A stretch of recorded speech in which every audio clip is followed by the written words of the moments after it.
Bienvenue sur Africa 24 dans cette nouvelle édition du QG News. Voici les titres de l'actualité. Démission du Premier ministre Christian Tsaye et de son gouvernement à Madagascar. Une démission acceptée par le président André Joël et motivée par le respect des principes démocratiques après la tenue des élections législatives du 29 mai dernier. Rapport distendu entre le Burkina Faso et certains de ses voisins. Le président de la transition burkinabé Ibrahim Traoré dénonce des tentatives de déstabilisation de la part de la Côte d'Ivoire et du Bénin. Vous l'entendrez dans cette édition. Et l'Union africaine veut assurer l'accès universel à l'éducation sur le continent. L'égalité d'accès à l'éducation en Afrique fait partie de l'agenda 2063. Actuellement, près de 60% des jeunes d'environ 15 à 17 ans ne sont pas scolarisés. Des mesures urgentes sont donc à prendre. Madagascar est dans l'attente d'un nouveau gouvernement après la démission le 10 juillet de celui dirigé par Christian Tsaye et accepté par le président André Joël, une démission motivée par le respect des principes démocratiques, puisqu'elle a été présentée 15 jours après la publication des résultats officiels des élections législatives remportées par le parti au pouvoir. Le chef de l'État a désormais 7 jours pour former un nouvel exécutif. Les explications de Nathalie Mauve. Conformément à la législation, le gouvernement mené par le Premier ministre Christian Tsaye a démissionné en Conseil de ministres le 10 juillet 2024. La démission de l'exécutif malgache est intervenue 15 jours après la proclamation des élections législatives remportées par le parti au pouvoir avec 84 sièges sur 163 que compte l'Assemblée nationale. Le retrait du Premier ministre et de l'équipe gouvernementale a été accepté par le président André Rajoelina.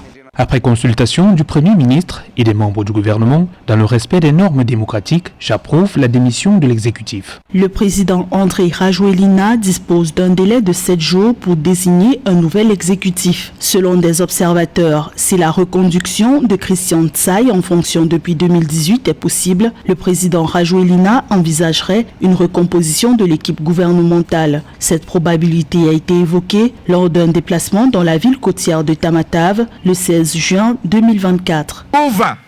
Cela fait 6 mois que le mandat a commencé. Nous allons maintenant accélérer à fond. Seuls ceux qui accomplissent leurs tâches poursuivront le voyage avec moi. Nous mettrons en œuvre toutes les actions nécessaires pour réaliser et concrétiser nos projets afin d'atteindre rapidement nos objectifs de développement. À Madagascar, la loi prévoit que 3 candidats soient proposés au chef de l'État par le groupe majoritaire à l'Assemblée nationale qui sélectionne parmi eux le Premier ministre. La liste des noms des ministres proposés sera soumise au chef d'État par le nouveau Premier ministre préalablement à la formation d'un gouvernement. Et notons que les 160 députés malgaches ont élu ce jeudi 11 juillet à l'unanimité le nouveau président de l'Assemblée nationale, le député du district de Sambava, Justin Tokeli, a été désigné par ses pairs. Une élection sans surprise puisque l'ancien ministre de l'Intérieur était l'unique candidat à ce poste. Est-ce le signe d'une décrispation politique au Mali? Les activités politiques sont de nouveau autorisées après une interdiction de 3 mois. La suspension des activités politiques décidée par le gouvernement de transition et contestée par une partie de la classe politique et de la société civile était motivée par des raisons sécuritaires pour assurer l'organisation du dialogue national qui s'est tenu en avril et mai dernier. Alors comment interpréter ce revirement de situation? Élément de réponse avec Mildred Diamou. Interdites depuis le 10 avril 2024, les activités politiques sont de nouveau autorisées au Mali. Dans un communiqué du Conseil des ministres le 10 juillet 2024, le gouvernement malien a annoncé la levée de la suspension des activités des partis politiques et celle des associations à caractère politique à travers le pays. La mise en arrêt des activités politiques au Mali était notamment motivée par des raisons sécuritaires liées à l'organisation du dialogue intermalien pour la paix et la réconciliation nationale du 13 avril au 10 mai 2024. une avancée importante dans le cadre du renforcement de l'état de droit, en réalité, qui renforce la liberté démocratique. Mais ce qui est déjà qu'il faut comprendre, cette décision est intervenue dans une situation d'exception, de crise sécuritaire. Et malheureusement, cette décision, en réalité, n'a pas été souhaitée par les populations. On peut déjà comprendre que les autorités de la transition sont dans le cadre d'une ouverture du dialogue politique avec les instances et les groupements politiques du Mali, probablement pour une sortie de crise. Les autorités de transition maliennes ont indiqué que la suspension des activités politiques dans le pays a permis de contenir les menaces à l'ordre public autour du dialogue intermalien pour la paix et la réconciliation nationale. Plusieurs partis et membres de la société civile avaient saisi la Cour suprême pour l'annulation de la décision gouvernementale. Le non-respect de la mesure de suspension a conduit à l'arrestation de 11 opposants politiques, dont les anciens ministres Moustapha Diko, Yaya Sangaré et Mohamed Ali Batili, le 20 juin 2024 à Bamako. Cette mesure d'apaisement intervient probablement après le premier sommet de l'AES. On peut peut-être comprendre des ingérences extérieures, notamment des pays voisins, notamment le Niger, le Burkina, dans le cadre d'un retour peut-être à une pacification de l'espace politique. Actuellement détenus dans différentes maisons d'arrêt du pays, les personnalités arrêtées sont poursuivies pour tentative de déstabilisation et atteinte à la sécurité de l'État. Cependant, la date de leur procès n'a pas encore été fixée.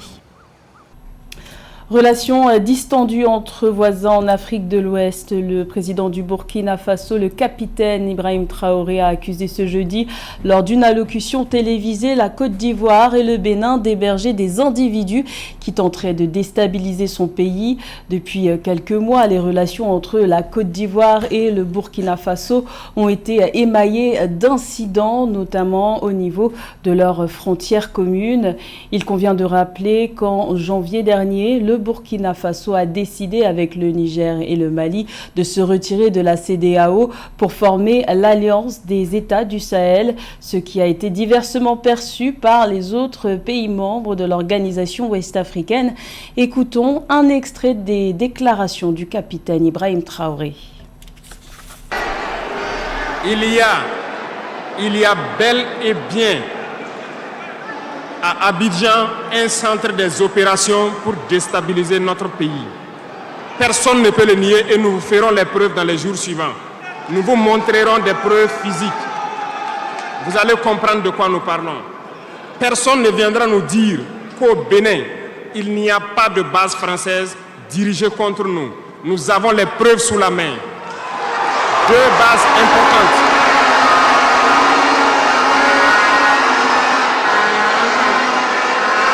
Nul ne peut le contester. Et je les mets au défi. Et nous n'avons rien contre le peuple béninois. Là, nous avons un problème avec la politique des dirigeants béninois.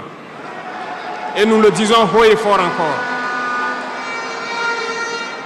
Dans cette diplomatie, nous avons décidé de dire la vérité. Il y a bel et bien 2 bases. Une vers Kandi et l'autre en allant vers Porga ou je ne sais pas quelle localité. Des pistes ont été réaménagées à plus de 3000 mètres de long. Des avions atterrissent. Les gens équipent et forment les terroristes là-bas. Nous avons des enregistrements audio d'agents français au Bénin là-bas qui se jouent le centre des opérations des terroristes. Ils montent les opérations avec eux. Ils les aident à se soigner. Ils font tout ce qu'il y a là-bas. Et notons que suite à ces allégations de déstabilisation du Burkina Faso, le Bénin n'a pas tardé à répondre dans une publication diffusée sur les réseaux sociaux. Le porte-parole du gouvernement béninois, Wilfried Léandre Ougbeji, a dénoncé une campagne de désinformation et une initiative qui menace la cohabitation pacifique des peuples africains. Restons au Burkina Faso où les autorités de transition poursuivent les réformes annoncées depuis leur arrivée au pouvoir en septembre 2022.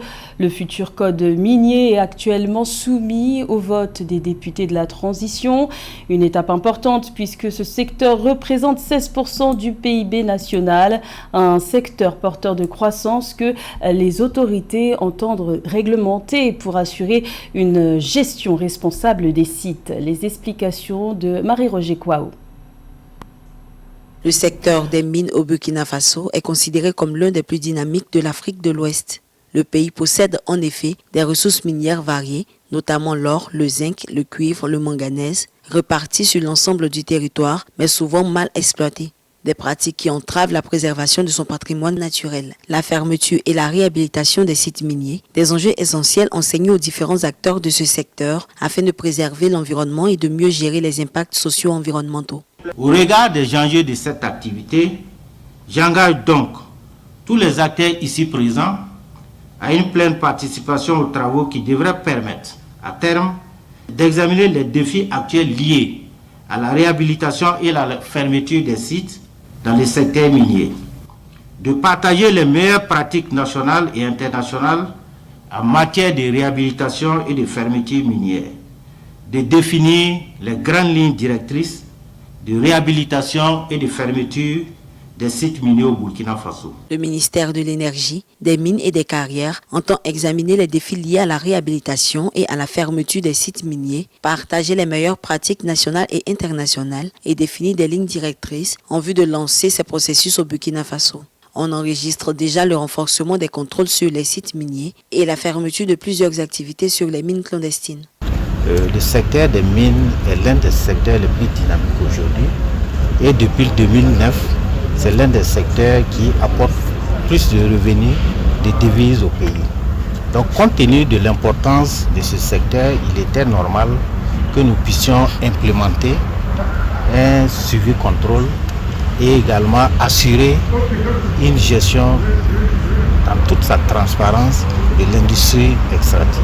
Le secteur minier est un véritable moteur économique au Burkina Faso. En 2023, les recettes directes au budget de l'État s'élevaient à 529 milliards de francs CFA, contre 540 milliards de francs CFA en 2022 et 470 milliards de francs CFA en 2021. En 2024, il devrait encore jouer un rôle essentiel dans la croissance économique du pays.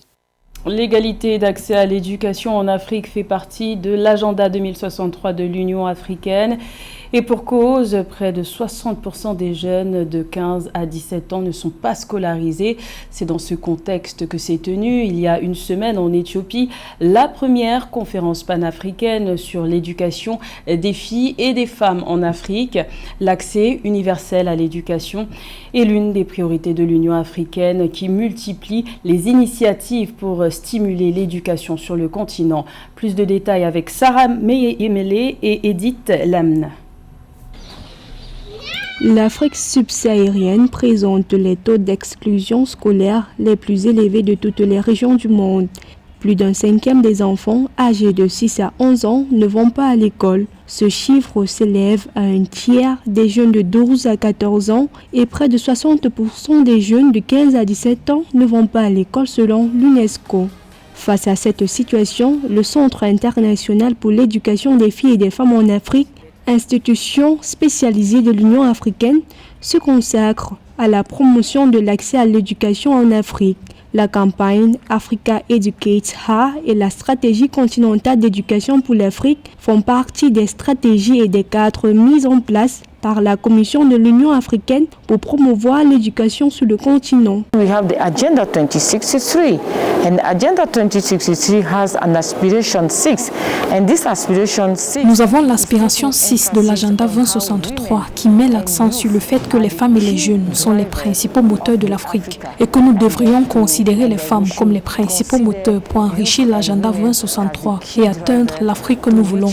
Nous avons aussi l'objectif de développement durable 4 des Nations Unies sur l'éducation et 5 sur le genre. And of course, we have the UN Sustainable Development 4 on education. Bien que la promotion de l'éducation pour les filles, les femmes, les garçons et les hommes soit au cœur du CFA de l'Union africaine, l'ignorance, les mariages précoces d'enfants et la violence fondée sur le genre et le poids de certaines traditions sont quelques-unes des facteurs qui entravent l'accès à l'éducation sur le continent africain. Conflict situation and humanitarian situation. We have so many African countries who are currently facing. Nous avons tant de pays africains qui sont actuellement confrontés à des situations humanitaires et à des situations de conflit. Il y a donc de nombreuses raisons. Et ce que je voudrais dire, c'est que les raisons ne sont pas les mêmes. Elles ne sont pas similaires pour tous les pays. D'un pays à l'autre, il y a des différences. Vous verrez que selon la région, la religion, la culture et la situation ne sont pas les mêmes. According to region, according to religion, according to culture, you will not see the same situation. Cependant, l'appel à l'action et les recommandations de la première conférence panafricaine sur l'éducation des filles et des femmes en Afrique qui s'est tenue à Addis Abeba du 2 au 5 juillet 2024 dans le cadre de la mise en œuvre de la feuille de route relative au thème de l'Union africaine pour l'année 2024 exhorte les États membres de l'Union africaine, les gouvernements, les organisations de la société civile, les chefs religieux et traditionnels entre autres à renforcer leur engagement à garantir un accès équitable à l'éducation sur tout le continent africain. C'était le journal de la rédaction. Merci de l'avoir suivi. L'information continue sur Africa 24.